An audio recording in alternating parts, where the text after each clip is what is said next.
Welcome back. ગુજરાતમાં કોરોનાના 15,944 positive case છે. રાજ્યમાં 8,609 લોકો ડિસ્ચાર્જ થયા છે અને 980 લોકોના અત્યાર સુધી મોત થયા છે. અમદાવાદમાં કોરોનાના 11,597 કેસ, 798ના મોત થયા છે. સુરતમાં કોરોનાના 1,510 કેસ, 67 લોકોના મોત. વડોદરામાં કોરોનાના 981 કેસ, 39 લોકોના મોત. ગાંધીનગરમાં કોરોનાના 249 કેસ અને 13 લોકોના મોત. ભાવનગરમાં કોરોનાના 120 કેસ, 8 લોકોના મોત.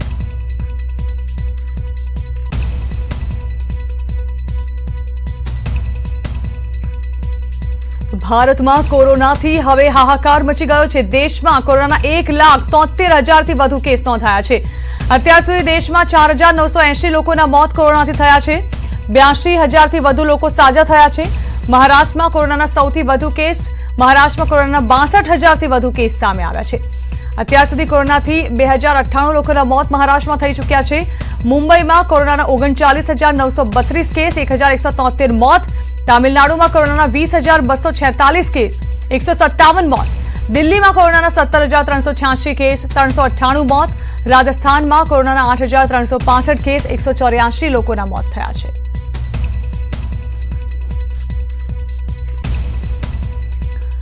તો વિશ્વમાં કોરોનાના 59,31,000થી વધુ કેસ નોંધાયા છે. વિશ્વમાં કોરોનાથી 3,63,000થી વધુ લોકોના મોત થયા છે. વિશ્વમાં અત્યાર સુધી 26,59,000 લોકો સાજા થયા છે. અમેરિકામાં કોરોનાથી હાહાકાર મચ્યો છે. અમેરિકામાં કોરોનાના 17.93 લાખથી પણ વધુ કેસ, અમેરિકામાં 1.4 લાખથી વધુ લોકોના મોત થયા છે. બ્રાઝિલમાં કોરોનાના 4,68,000 કેસ, 27,944 મોત. રશિયામાં કોરોનાના 3,87,000 કેસ, 4,374 લોકોના મોત. બ્રિટેનમાં કોરોનાના 2,71,000 કેસ, 38,161 લોકોના મોત. बीते एक वर्ष में कुछ महत्वपूर्ण निर्णय ज्यादा चर्चा में रहे और इस वजह से इन उपलब्धियों का स्मृति में रहना भी स्वाभाविक है.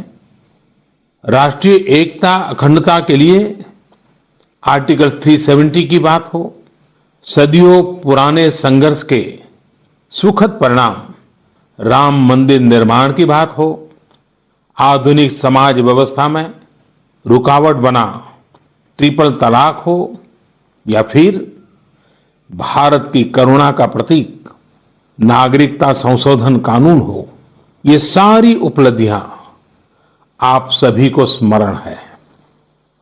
एक के बाद एक हुए इन ऐतिहासिक निर्णयों के बीच अनेक फैसले, अनेक बदलाव ऐसे भी हैं जिन्होंने भारत की विकास यात्रा को नई गति दी है, नए लक्ष्य दिए हैं, लोगों की अपेक्षाओं को पूरा किया है. चीफ ऑफ डिफेंस स्टाफ के पद के गठन ने जहां सेनाओं में समन्वय को बढ़ाया है, वहीं मिशन गगनयान के लिए भी भारत ने अपनी तैयारियां तेज कर दी हैं.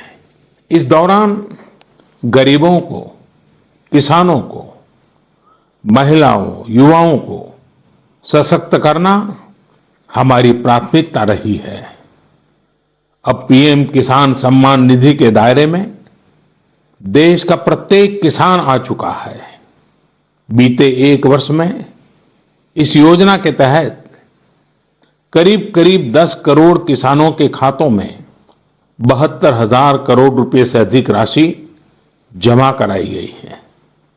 देश के 15 करोड़ से अधिक ग्रामीण घरों में पीने का शुद्ध पानी पाइप से मिले, इसके लिए जल जीवन मिशन शुरू किया गया है. हमारे 50 करोड़ से अधिक के पशुधन के बेहतर स्वास्थ्य के लिए मुफ्त टीकाकरण का बहुत बड़ा अभियान भी चलाया जा रहा है. देश के इतिहास में यह भी पहली बार हुआ है जब किसान, खेत मजदूर, छोटे दुकानदार, छोटे व्यापारी और असंगठित क्षेत्र के श्रमिक साथियों सभी के लिए 60 वर्ष की आयु के बाद 3,000 रुपये की नियमित मासिक पेंशन की सुविधा सुनिश्चित हुई है. मछुआरों की सहूलियत बढ़ाने के लिए, उनको मिलने वाली सुविधाएं बढ़ाने और ब्लू इकोनॉमी को मजबूत करने के लिए विशेष योजनाओं के साथ साथ अलग से विभाग भी बनाया गया है। इसी तरह व्यापारियों की समस्याओं के समय पर समाधान के लिए व्यापारी कल्याण बोर्ड के निर्माण का निर्णय लिया गया है। स्वयं सहायता समूहों से जुड़ी लगभग 7 करोड़ बहनों को भी अब ज्यादा वित्तीय सहायता दी जा रही है। हाल में ही स्वयं सहायता समूहों के लिए बिना गारंटी के ऋण को 10 लाख से बढ़ाकर 2 गुना यानी 20 लाख कर दिया गया है। आदिवासी बच्चों की शिक्षा को ध्यान में रखते हुए देश में 450 से ज्यादा नए एकलव्य मॉडल रेसिडेंशियल स्कूलों के निर्माण का अभियान शुरू किया गया है। सामान्य जन के हित से जुड़े बेहतर कानून बने, इसके लिए भी बीते वर्ष में तेज गति से कार्य हुआ है। हमारी संसद ने अपने कामकाज से दशकों पुराना रिकॉर्ड तोड़ दिया है। इसी का परिणाम है कि चाहे कंज्यूमर प्रोटेक्शन एक्ट हो, चिट फंड कानून में संशोधन हो, दिव्यांगों, महिलाओं और बच्चों को अधिक सुरक्षा देने वाले कानून हो, ये सब तेजी से बन पाए हैं। सरकार की नीतियां और निर्णयों की वजह से शहरों और गांवों के बीच जो खाई है वो कम हो रही है।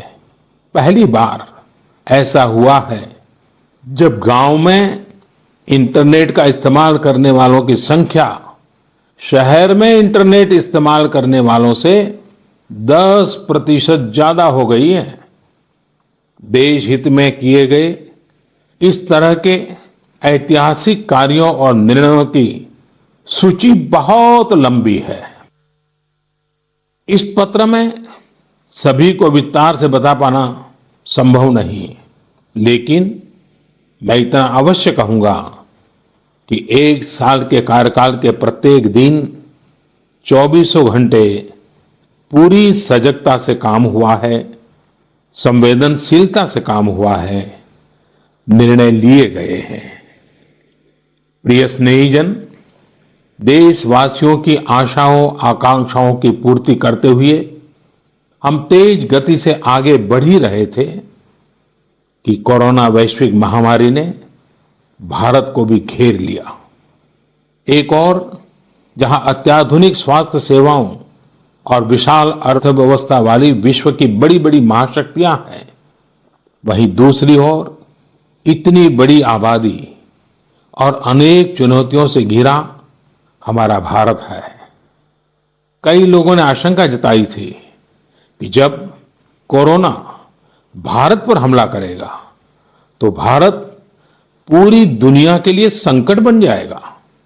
लेकिन आज सभी देशवासियों ने भारत को देखने का नजरिया बदलकर रख दिया है।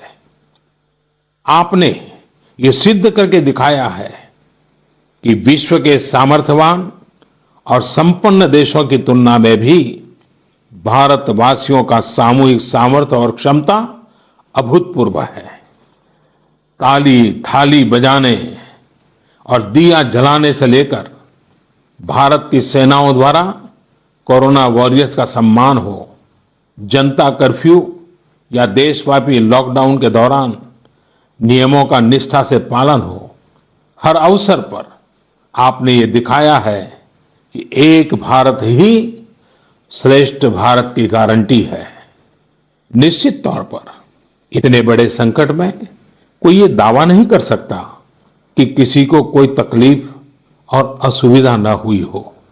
हमारे श्रमिक साथी, प्रवासी मजदूर भाई बहन, छोटे छोटे उद्योगों में काम करने वाले कारीगर, पटरी पर सामान बेचने वाले, रेहड़ी ठेला लगाने वाले, हमारे दुकानदार भाई बहन, लघु उद्यमी, ऐसे साथियों ने असीमित कष्ट सहा है।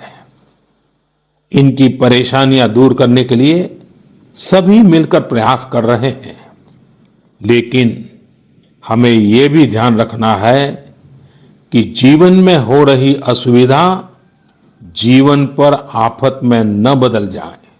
इसके लिए प्रत्येक भारतीय के लिए प्रत्येक दिशा निर्देश का पालन करना बहुत आवश्यक है। जैसे अभी तक हमने धैर्य और जीवटता को बनाए रखा है, वैसे ही उसे आगे भी बनाए रखना है। एक बड़ा कारण है कि भारत आज अन्य देशों की तुलना में ज्यादा संभली हुई स्थिति में है।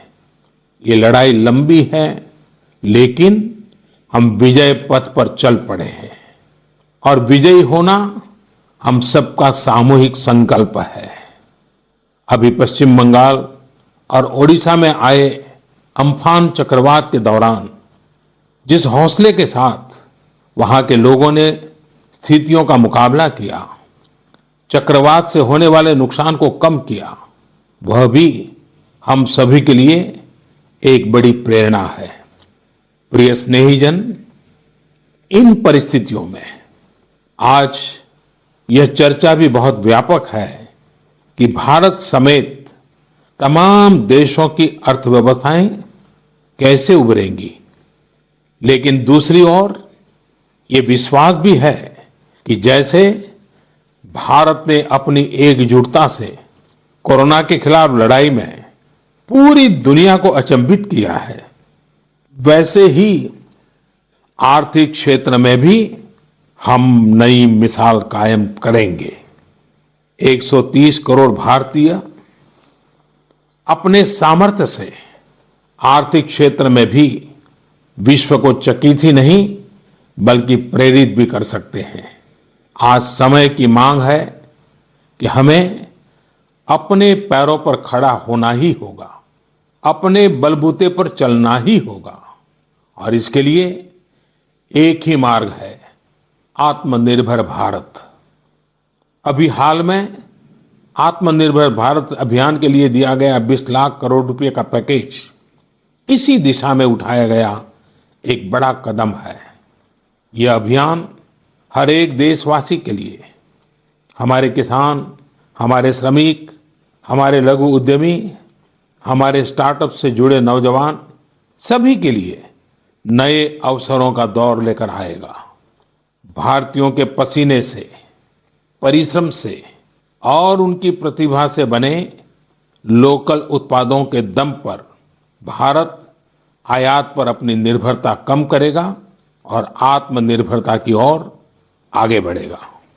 प्रिय स्नेहीजन, बीते 6 वर्षों की इस यात्रा में आपने निरंतर मुझ पर आशीर्वाद बनाए रखा है, अपना प्रेम बढ़ाया है। आपके आशीर्वाद की शक्ति से ही देश पिछले 1 साल में ऐतिहासिक निर्णयों और विकास की अभूतपूर्व गति के साथ आगे बढ़ा है। लेकिन फिर भी मुझे पता है कि अब भी बहुत कुछ करना बाकी है। देश के सामने चुनौतियां अनेक हैं, समस्याएं अनेक हैं। मैं दिन रात प्रयास कर रहा हूं। मुझ में कमी हो सकती है, लेकिन देश में कोई कमी नहीं है और इसलिए मेरा विश्वास स्वयं से ज्यादा आप पर है, आपकी शक्ति, आपके सामर्थ्य पर है। मेरे संकल्प की ऊर्जा आप ही हैं। आपका समर्थन, आपका आशीर्वाद, आपका स्नेह ही है। वैश्विक महामारी के कारण यह संकट की घड़ी तो है ही, लेकिन हम देशवासियों के लिए यह संकल्प की घड़ी भी है। हमें यह हमेशा याद रखना है कि 130 करोड़ भारतीयों का वर्तमान और भविष्य कोई आपदा या कोई विपत्ति तय नहीं कर सकती। हम अपना वर्तमान भी खुद तय करेंगे और अपना भविष्य भी। हम आगे बढ़ेंगे, हम प्रगति पथ पर दौड़ेंगे, हम विजयी होंगे। हमारे यहाँ कहा गया है, कृतम में दक्षिणे हस्ते जयो में सव्य आहिता, यानी हमारे एक हाथ में कर्म और कर्तव्य है तो दूसरे हाथ में सफलता सुनिश्चित है। देश की निरंतर सफलता की इसी कामना के साथ मैं आपको पुनः नमन करता हूं। आपको और आपके परिवार को मेरी हार्दिक शुभकामनाएं। स्वस्थ रहिए, सुरक्षित रहिए, जागरूक रहिए, जागरूक रखिए। बहुत बहुत धन्यवाद। તો પ્રધાનમંત્રી મોદી દ્વારા જનતા માટે એક સંદેશ જારી કરવામાં આવ્યા, જેમાં તેઓએ જે પત્ર લખ્યો હતા તેના અંશો જે છે તે તેઓએ પત્રમાં જે હતા તે વાંચીને બતાવ્યા છે, જેમાં આત્મનિર્ભર ભારત એ સમયની માંગ છે તેવું કહ્યું। સાથે તેઓએ શ્રમિકોને જે તકલીફો પડી આ લોકડાઉનના સમયની દરમિયાન તેઓએ અસાધારણ મુશ્કેલીઓ વેઠી હોવાની વાત કરી અને તેને બદલ તેઓએ માફી પણ માંગી। તેઓએ પણ જણાવ્યું કે જે પ્રકારે દેશમાં કોરોનાના કેસ વધી રહ્યા છે, 1 લાખને પાર કરી ગયા છે, મહેરબાની કરીને લોકડાઉનનું કડકપણે પાલન કરવામાં આવે તેવી પણ અપીલ પ્રધાનમંત્રીએ પોતાના સંબોધનમાં કરી। આ સંકટની ઘડીમાં મોદી સરકારે પોતાના બીજા કાર્યકાળનું પ્રથમ વર્ષ પૂર્ણ કર્યું છે, ત્યારે કોરોના સામેની લડાઈ અને આ ખાસ દિવસે પ્રધાનમંત્રી મોદી દ્વારા દેશના નામે એક પત્ર લખવામાં આવ્યો હતો અને તેમને લઈને પીએમ મોદીએ કોરોના સામેની લડાઈમાં દેશ એક થઈને લડી રહ્યો હોવાની પણ પ્રશંસા તેઓએ કરી હતી। જે ઓડિયો ક્લિપ સામે આવી છે પ્રધાનમંત્રીની, તેમાં તેઓએ દેશે ઝડપથી પ્રગતિ કરી હોવાનું જણાવ્યું। તેમણે પ્રવાસી શ્રમિકો, મજૂરો અને અન્ય લોકો પ્રત્યે સંવેદના પ્રગટ કરી, જેઓએ કોરોના સંકટ દરમિયાન ખૂબ પીડા સહન કરવી પડી છે। તેમણે ભવિષ્યવાણી કરતા કહ્યું કે ભારત આર્થિક પુનરુત્થાનમાં એક સારું ઉદાહરણ પૂરું પાડશે અને દુનિયાને આશ્ચર્યચકિત કરી દેશે, જેવું તેમણે કોરોના સામેની લડાઈમાં કર્યું છે। વડાપ્રધાન મોદીએ પત્રમાં લખ્યું હતું કે તમે બધા લોકોએ સાબિત કર્યું છે કે ભારતીયોની સામૂહિક તાકાત અને સામર્થ્ય અન્ય શક્તિશાળી દેશોની સરખામણીમાં ખૂબ વધારે છે।